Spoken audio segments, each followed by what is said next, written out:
एक चौपाई और आती है कि कैसे राज्य की शोभा हृदय में बसे। चारों जोड़े चरण के ये जो वर्ष भूखन ये लिए हृदय मिने आवत स्वरूप पूरन। जिस दिन आप राज्य के चरणों में जो चार आभूषण हैं, झांझरी, घुंघरी, कांबी, कड़ला, इनसे सुशोभित दोनों चरण कमलों की शोभा को बसा लेंगे तो क्या होगा? ये लिए हृदय मिने आवत स्वरूप पूरन। नख से सिख तक राज्य का पूर्ण स्वरूप आपके सामने उपस्थित हो जाएगा, आपके हृदय में आ जाएगा। इसलिए जो सुंदर साहब ये बार बार शिकायत करते हैं कि हम क्या करें, राज्य के चरण कमल हमारे हृदय में नहीं आते, मुखार बिंद दिखता नहीं है।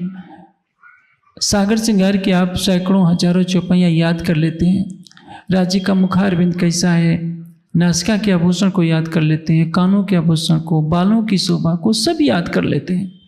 लेकिन जब चितवनी करते हैं तो ये मन में थोड़ी देर के लिए स्वरूप आता है, अदृश्य हो जाता है। आप जानते हैं ये अभी चितवनी नहीं है, आप चितवनी की राह पर केवल चल रहे हैं। चितवनी कहाँ से प्रारंभ होगी?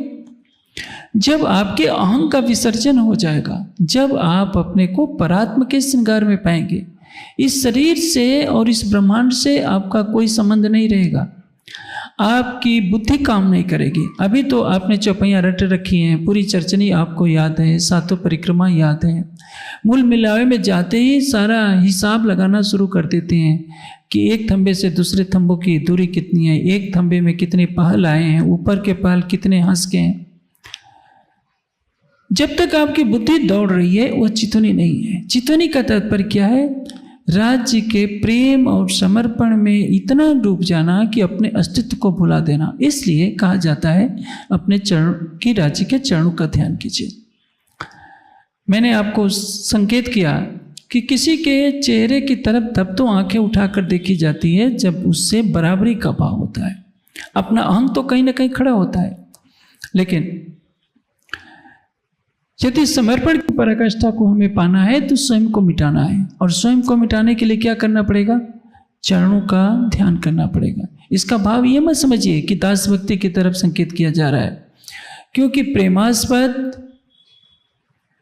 कभी चरणों में प्रणाम नहीं करता।